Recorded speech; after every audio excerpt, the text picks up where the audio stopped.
Thank you, Mr. Chair. Thank you all for being here, and thanks to all of the hardworking federal law enforcement officers that I believe are overwhelmingly majority good patriots doing a great service and keeping our country safer.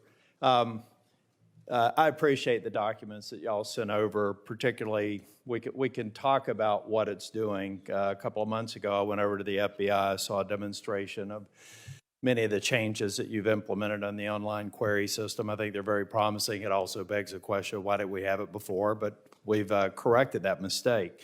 Senator Cornyn mentioned codification. I had that discussion with the department of the changes, Mr. Abbate, that you all have made.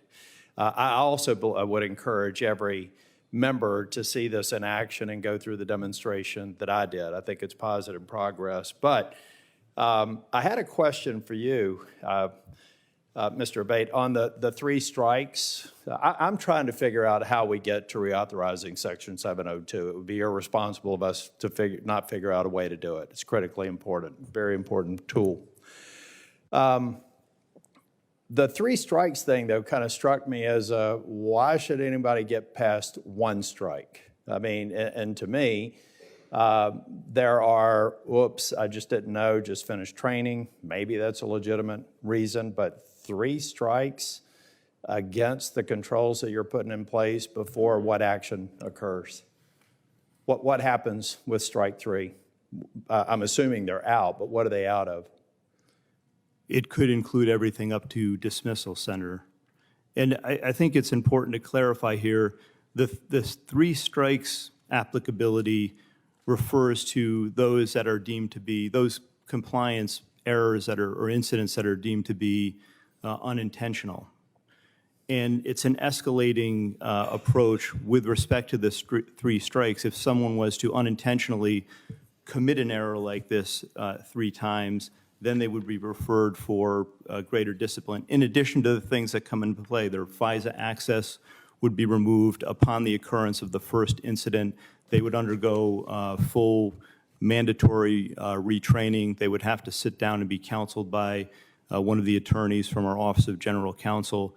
And it gives us the ability to, evaluate the conduct and determine whether it is truly unintentional or whether it should be elevated to the category of reckless or even intentional, which would warrant more severe disciplinary action. One of the things I've struggled with as I've looked at the compliance incidents, and this gets back to other senator's earlier question, those that are unintentional, given the measures we've put in place now with the system adaptations, the prompts with regard to sensitive queries, the written justification, the parameters around batch queries and sensitive queries, and the opt-in, it's hard to imagine that it would be unintentional if someone pushes through all of those measures in order to run a query that is found to be non-compliant. And that's part of the strength of the sort of regime of reforms that we've put in place now, because prior, and this was not satisfactory to any of us, many of them were categorized as unintentional when they may not have otherwise been, and they may have risen to the level of recklessness or even intentionality. Could you talk a little bit about, I think that with Crossfire, I mean, people have raised some concerns, and I think rightfully so, about Crossfire Hurricane. We all know it. That was mostly Title I as opposed to Section 702. Do you agree with that? And can you explain the differences?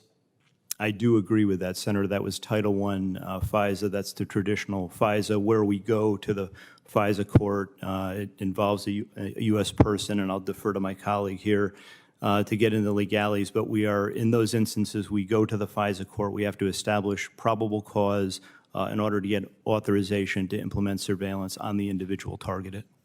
Mr. Olson, in response to, I think, one of Senator Ossoff's questions about this information being used in an investigation, I think you stated a relatively small number of people who are actually swept into that category. Can you elaborate a little bit more? And over time, are we seeing fewer of those? Is that because we're getting trained better, or it's just because we're honing our investigations?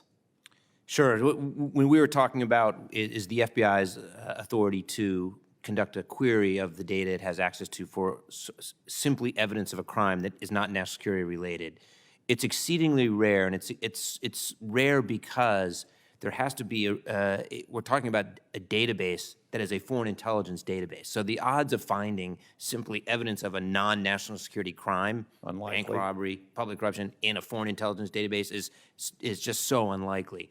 That in the last recording period, there were 16 instances. But actually, 14 of those 16 instances was where the FBI had an affirmative obligation to search for evidence of a crime because of discovery or Brady obligations in an ongoing case.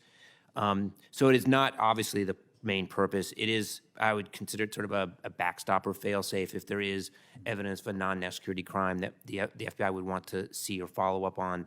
But it's just so exceedingly rare. It's not the focus, certainly, of our efforts. Well, my time's expired, but I would encourage, as I said after that demonstration of the changes that you've made, that we need to see a meaningful legislative proposal on the codification of all the measures that you put into place. And I think probably based on the comments you have here, this is not an ideological dispute for the most part. You've got different people supportive, other people that want to go dark. We need the department to fairly quickly get us some baseline text that those of us who want to get it reauthorized can begin to explain how we're addressing the problems that are legit problems, and every member here who's frustrated has a reason to be. Thank you all. Thank you.